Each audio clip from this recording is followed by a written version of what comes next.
Your partner just shut down mid-conversation, walked away, and now you're left wondering if they even care about your relationship. Here's what they're not telling you about why avoidant partners stonewall. If you've ever felt like you're talking to a brick wall when trying to connect with your partner, you're not alone. When someone with an avoidant attachment style starts stonewalling, it feels like they've completely checked out of the relationship. But what if I told you that their silence isn't actually about not caring? If this situation already sounds painfully familiar, hit that like button so I know I'm speaking to the right people. Today, we're diving deep into why avoidant partners stonewall, what's really happening in their brain during these moments, and the exact strategies that actually work. By the end of this video, you'll know exactly how to break through that wall and create the connection you've been craving. Plus, I'll share the one phrase that can instantly shift the dynamic. Let's start with what's really happening inside your avoidant partner's mind when they shut down. Research suggests that people with avoidant attachment styles may be more likely to use stonewalling to manage conflict. Here's something crucial to understand. It's not that they don't have feelings. Many experts believe they actually feel emotions just as intensely as everyone else. The difference is in how their nervous system learned to cope with emotions during childhood. When expressing emotions was met with dismissal, criticism, or abandonment, their brain developed a survival strategy. Shut down before you get hurt. Stonewalling often happens when someone feels emotionally overwhelmed or flooded. Think of it like a computer that shuts down when it overheats. Your partner may not be trying to hurt you. Their system is protecting itself from what it perceives as emotional danger. Dr. John Gottman identified stonewalling as one of the 4 horsemen of the apocalypse, behaviors that can be particularly destructive to relationships. When someone stonewalls, instead of hearing, "I need some time to think," their partner often hears, "I don't care about this," or "you."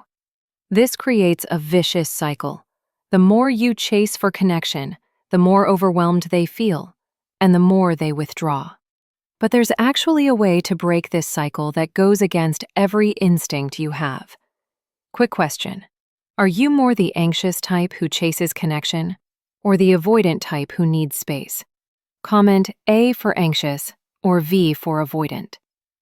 For many avoidant partners, stonewalling gets activated by emotional intensity. Their system interprets high emotion as a threat.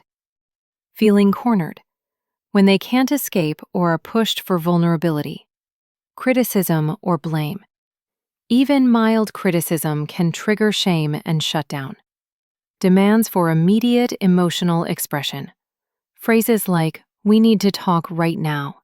The challenge isn't your desire to connect.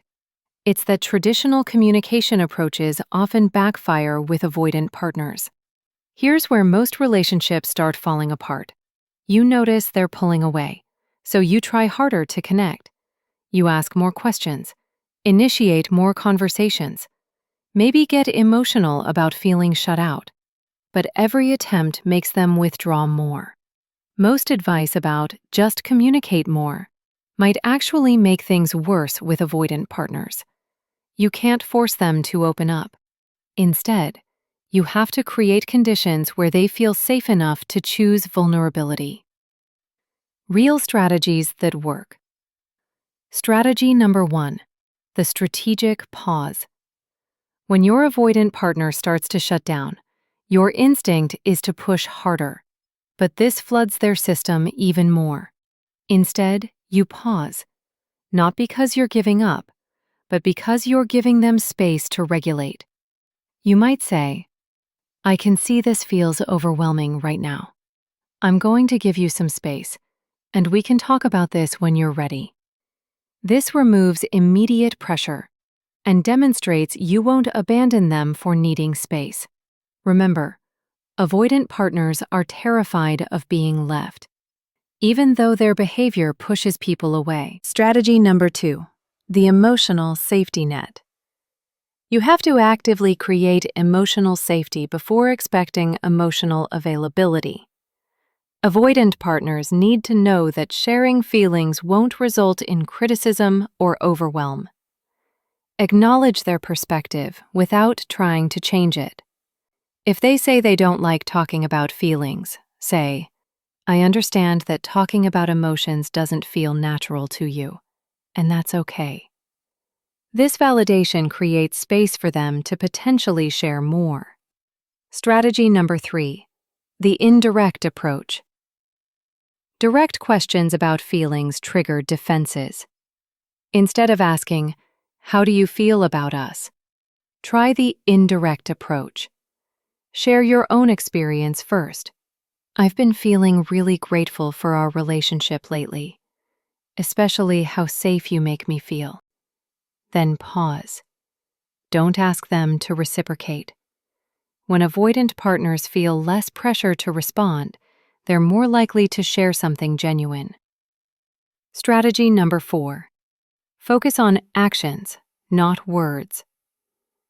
Avoidant partners often show love through actions rather than words. Instead of only looking for verbal expressions, notice and acknowledge how they show up. "I noticed you always make sure my car has gas when I borrow it. That makes me feel really cared for."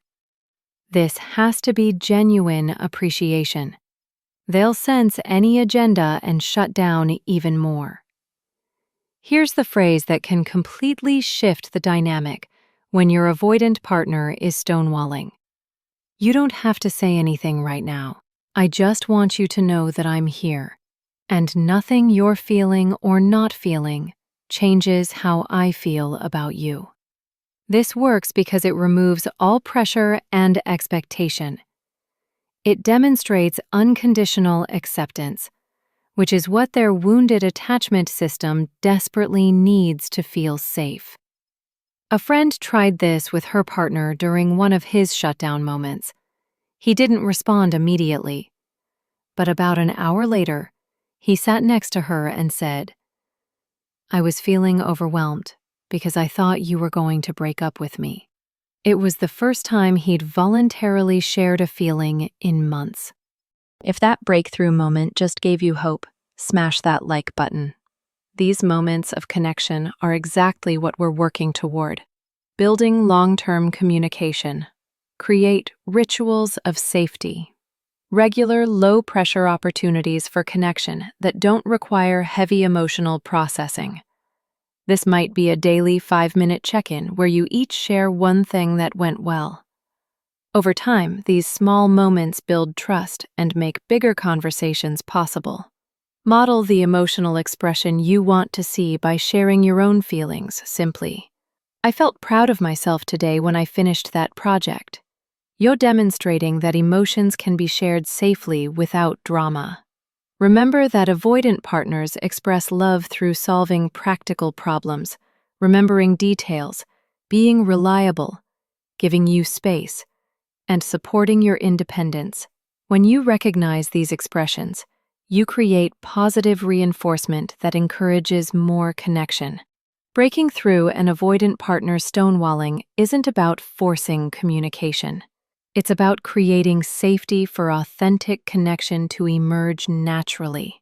The key strategies are using the strategic pause, creating emotional safety through validation, taking the indirect approach, focusing on their actions as love expressions, and using the breakthrough phrase to remove expectations.